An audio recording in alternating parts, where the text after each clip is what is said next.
And I see that as the first step in a process of democratizing the systems of information. That's to say, making the forms of information on which we rely more amenable and more available to democratic debate and discussion. And to make, crucially, the formation of public opinion more transparent. At the moment, we heard some very interesting data about the ways in which the raw material from one of the speakers in the earlier session, from Karen Rullingson. We heard about how the raw data of public attitudes can be twisted and manipulated by the media context in which it's represented to the public. And that happens in quite a systematic way, I think. Now, what I'm keen to see in the media, in the journalistic field, is a system wherein the public has voting power to assign resources to journalistic inquiry, and has voting power to assign levels of further publicity to the findings of those investigations.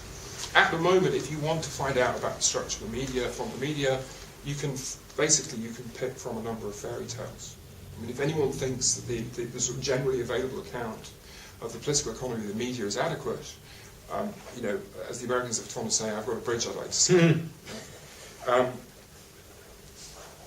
I think this process can be extended into the production of what we think of as academic knowledge also.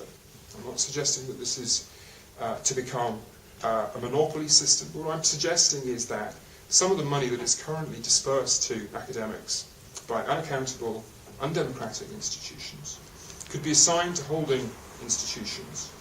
Academics could make pitches for research projects that would be then voted on by regional publics, meeting face to face, in the way that John Dewey futilely dreamt might be possible in the 1920s. And so you have a process by which academics who were concerned about inbuilt biases in the forms of knowledge that were being produced, concerned about shortcomings in the way that the institutional structures were supporting research in the institutions, might have recourse to, as it were, a public school of judgment.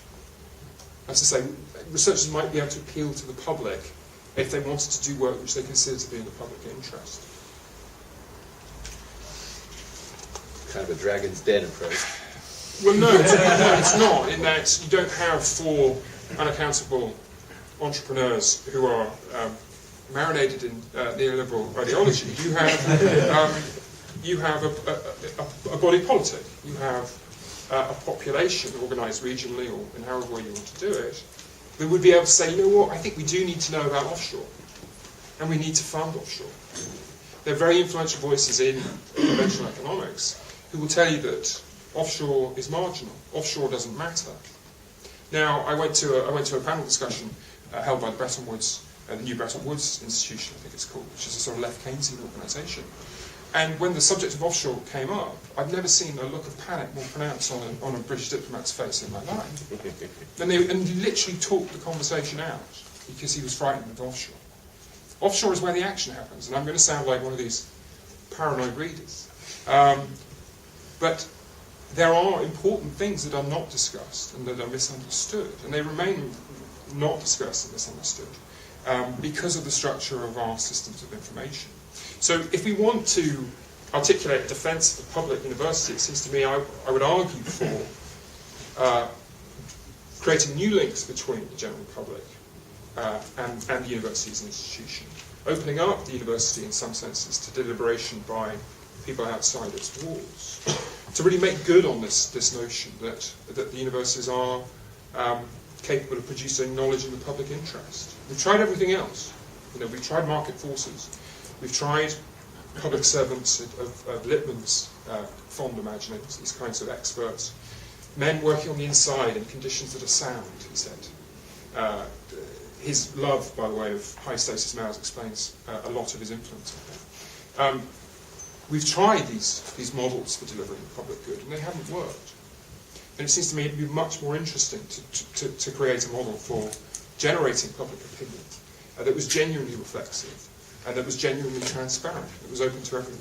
So that would be my pitch for a different articulation of the public university within a wider discussion about how the multiversity might function.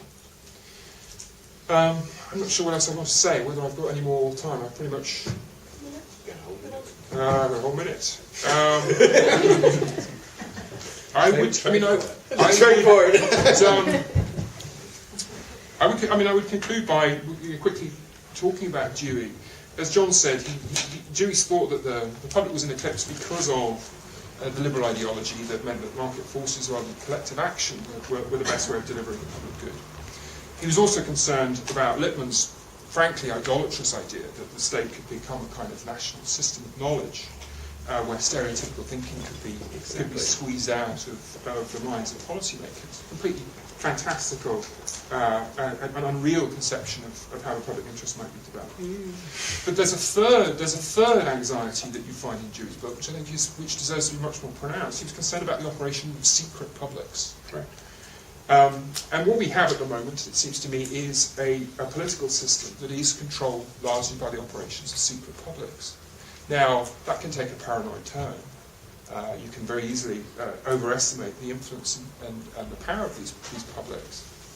But if you look at the kinds of ways in which economic policy is being created, it's being created really in isolation. It's being created in the kinds of mountaintop meetings that were alluded to earlier by Steve. And it's high time, it seems to me, that we took seriously John Dewey's idea that democracy depends on the breaking of our political forms. And it seems to me that, to some degree, the university is one of the things that needs to be broken. It's not the first thing, it's not the main thing. But we need to have a much more critical attitude, it seems to me, to the kinds of publics operating in secret that currently control so much of the effectual conditions in which we make our lives.